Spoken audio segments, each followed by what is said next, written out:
Ассалому алейкум, дӯстони азизу арҷманд. Ин канали Пайки Суғд аст дар YouTube.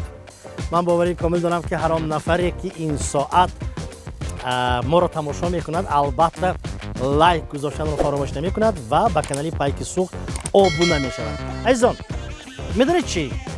Бисёриҳо мепурсанд ки инҷо куҷо? Ин куҷо аст Мукимҷон?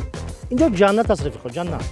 اینجا لبی دریای سیر است و من باوری کامل دارم که شمایان عزیز البته آن نفرانی که در خود تاجیکستان هستند، آن نفرانی که بیرون از تاجیکستان هستند، البته یک فرصت دریافته کمی باشد هم استراحت میکنند.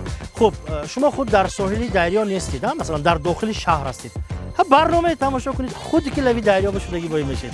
یک بار دیگر السلام علیکم. این برنامه یک پیاله چای است عزیزان، تقدیم از کانال пайки суғд. تماشا میکنیم.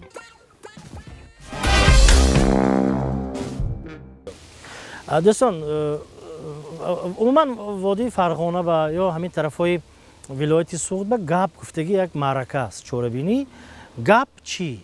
گپ موضوع مثلا من گپ، لیکن وای گپ دیگر خیلی گپ. وای گپ دستورخانه‌اش کتی میشد وای گپ. وای گپ یک ماه به یک بار میشد وای گپ. بعضیا همین خیلی هم اشتیشان زور کی یک ماه به 3-4 گپ با آشنا شدگی. خلاصی گپ یک گروه همسنفا گپ میخوردیان. یک قاعده بسیار عجایب داشتن. می نوشیدن گوید گپ با. خلاص یک جا میخواد گپ طرف خانه با دو دست وای گپه. همسنفا همه نوشیدگی همین کیفشون بالند برآمدن. یک کارمند بدیایی هم میخواد فهمید است که همون گپ با می نوشن. یک نگامدن از طرف خانه به ایستاده است. خلاص گپ یک تاش علافله برآمدگی ماشین بشته است. دویمش علافله، سومش اهمش بهتر.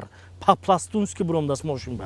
آمده شتگی کارمند بدیم انا میناش دو رسول دست همینش میخوابیم گفته ماشین هایکر است تیز هایکر است عقفای وای کارمند بدیم راست آمدگی همین چند کوچه گذاشتن بعد ماشین ایستاده است کارمند بدیم هم تومده لوی درش به کنی اینجا برای چی شما نوشیدگی گفته من در بچه دوپا درست کنید من نوشیدگی منی اپاراتتون هست می من نشان اساس کو نوشیدگی نی من عرق نمینوشم من گفته است این خیلی باشد چی وای که الله فلان پاپلاستونس که برآمدی گفته من اکایی گیی من همین گپ نوبتدار من همین خیلی کردم که ماندگی ها خانش پر رفته رسد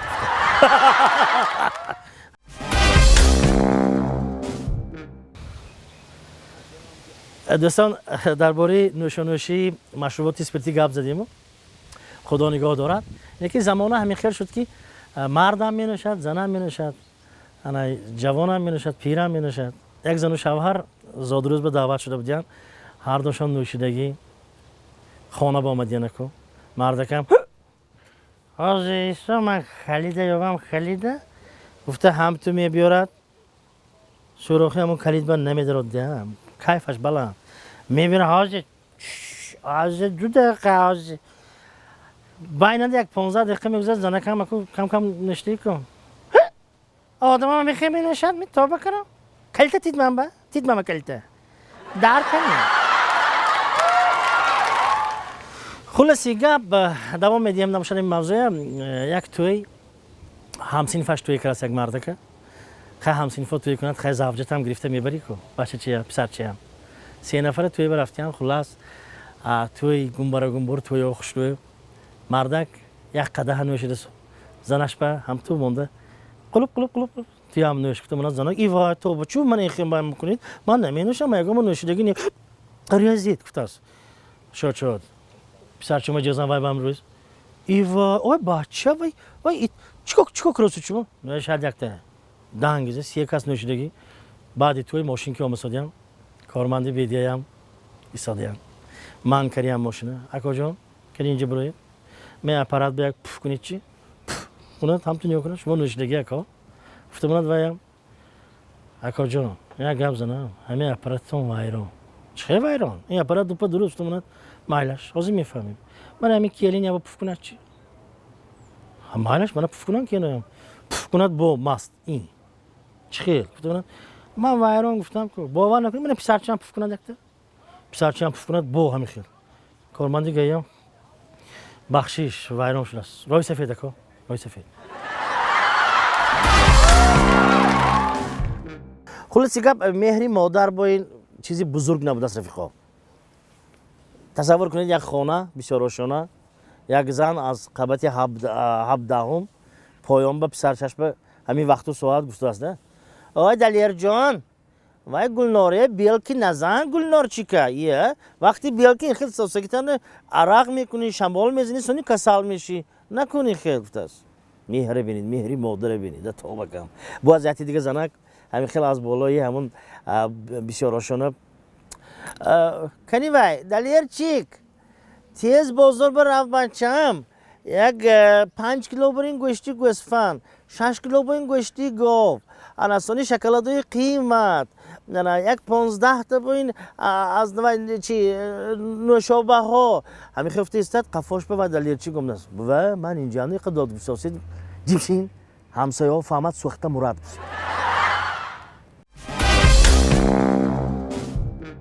خب دوستان عزیز واقعه های عجایب خیلی زیاد هستند و البته راستی گپ امروزها که کمتر مسئله های رفت و آمد بین دولت ها با کمتر دشوار شده است از سبب اونه که خیلی بیماری هست خانه سوزد کتایس که گفتن هیچ ویران نمیشد این بیماری.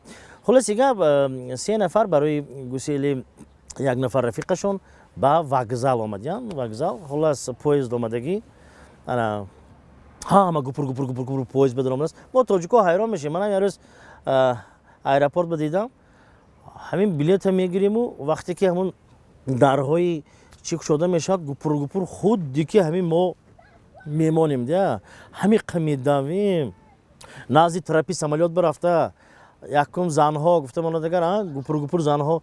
Аку як чиз да бовар кунед агар ана ҳамин як навбатам аз хотир бирбарда накунед. Хулоси гап дур намеравем. Поезд вагон омадагӣ ана ҳамун навбатдори вагон нигоҳ кунад ки як нафар ханда каросад. Тинҷи мукоҷон чӣ ба ханда каросед гӯд? Сети вай мана гусел ба омада буду худошон бурафта. ҳаёта берид аҷоиб. дӯстон албатта месазад ки мо дар куҷое набошем агар чӣ хел гӯм як маданияти худомой доштаномо лозим де бовар кунед агар. албатта имрӯза ҳаёт ба нигоҳ кунем агар бисёри тоҷико масалан мардуми мо аз рӯи фаъолияти корияшон дар дигар давлат масалан Қазоқистон, Русия тамоми дунё ба ҳастем. яташ бо ахмоқ савол додааст. ҳамин тоҷикистон мегӯем тоҷико тамоми дунё ба ман нафаҳмидам шумо зиндагии тоҷикистон ба немегуфтамонад. бародар уфтааст ин дигар давлатҳо ҳамаш ҷои кори мо. тоҷикистон офис.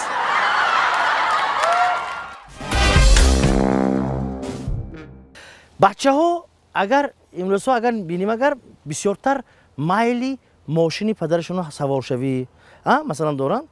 хулоси гап як воқеа деҳа ба шудагӣ. як бача як мототсикли дадош Россия баравад. мототсикла гирифта ҳамин маҳалла ба тез ҳай кара гардад. ҳамунҷо ба участкове ҳайда. гаи вақташ не унҷо рафтам участкове. тубсарики гузашта рафтааст. аз қафош гаиам секин буромада рафтан ҳамин нигоҳ кунад мототсиклам якта дарвоза шарақи даромадааст. ҳозир ман боб мекунам даромадааст. нигоҳ кунад бачаам мототсикла таги хошоку хаспа партофта секин алаф паншох кати кристад. милисиям салом алейкум гуфт. бачаам худди ки вайди ва алейкум ассалом амак бит хона ба дадом расиян гуфтам немаш ман пададод ба корам нею ҳозир мототсикли ту ҳай карими гуфт. не ман мототсикл ҳайкар наметавонам амак ман хошоку ин гову вай гуфтам милисиям чӣ гуфтасам гӯш кун малаш ту ҳайкаригӣ саратанги каская каская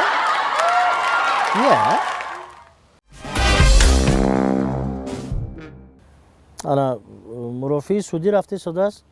як нафар асп дуздиги будааст. баъд сани судиям пурсидааст. хуб рафиқ судшаванда кани гӯӣ чӣ гуна шумо аспа дуздидед? ба худо ман дуздидагим не. ман шумо ба рафиқ судия раис шумо ба ман фаҳмонам худатон фаҳмиду хулоса бироред. ба худо ин тӯҳматин. ман бурафсоса будам танкоичанда. нигоҳ кунам миёни танкоича ба якта асп хо рафтааст. гап занед ҳозир ман худама гум каросиям гирди мана одам. хулоси гап танкоича гуфтид танкоича гуфтам аспам гуфтам гуфтид аспа. хулас гузаштанам дар кор ман он тараф ба рани сони секин рафтаму он то почкама болош гузарондаму мегузарам кум як бора хеста давид ҷанивар ҳамин хел тез медавидааст ки دیگه قishloq رفته برده بسته مونده. همین دیگه.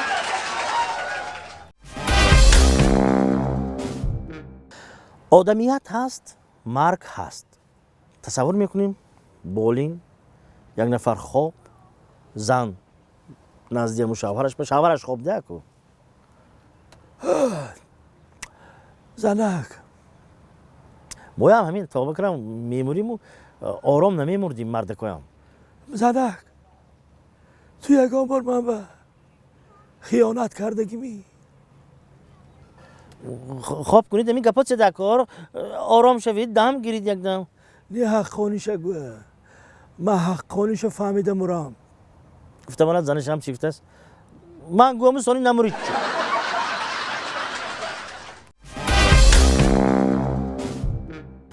امروزها طریق رسانه ها طریق تلویزیون ها بسیارتر دیدم ممکن است که مثلا گریم دعوت است برای کتابخوانی کتاب اصلا خواندن در کار کتاب خوانید اگر مثلا معلومات پیدا میکنید باز تجربه پیدا میکنید یعنی که دانشتون وسیع میشد کتابخانه تصور میکنیم کتابخانه یک زن پسیوی تخته کتابخانه به هم تیساده است یعنی کتاب دارده یک مردک آمده است سلام علیکم و علیکم سلام یکم به لغمون دویم به کتلت گیرشکی که شود خیلی سیوم به یکم چی به مزه هایمی گفتم اونا دوی زنه کم چون چیک بسازید اینجا کتابخانه اینجا پستر گفت زنید گوید بایلش یکم به لغمون دویم به کتلت سیوم به یکم چیزی شیری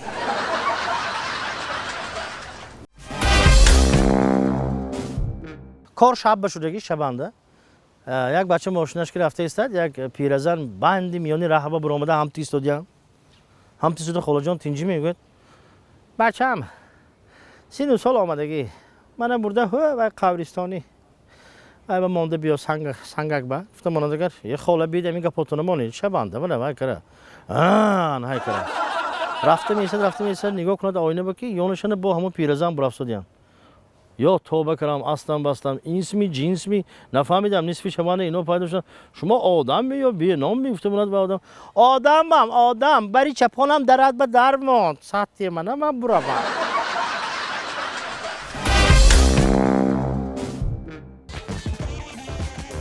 چای خانه ای پیر و جوان چای خانه خیلی من رفته از چای خانه چای دم کنم برنامه امروزه رو همی خیل کرده اینه بینید را بخیر ایه برنامه امروزه رو ما حسن خاتمه میبخشیم به همه آن نفرانی که ما رو تماشا کردن وقتی قیمتی خود رو دریغ نداشته استفاده تماشا کرده کمی باشد هم تعبیر خودشون خوش گردانده باشن سری ما با آسمان میرسد خاطر رسان میکنیم که کانال پایکی سوغد است عزیزان دیده این برنامه یک پیاله چای لایک بذارید آبونه شوید و همیشه با طبع خوش باشید عزیزان چای جوشید می؟ چخیل من چای مخوری گفتم سید من ببینید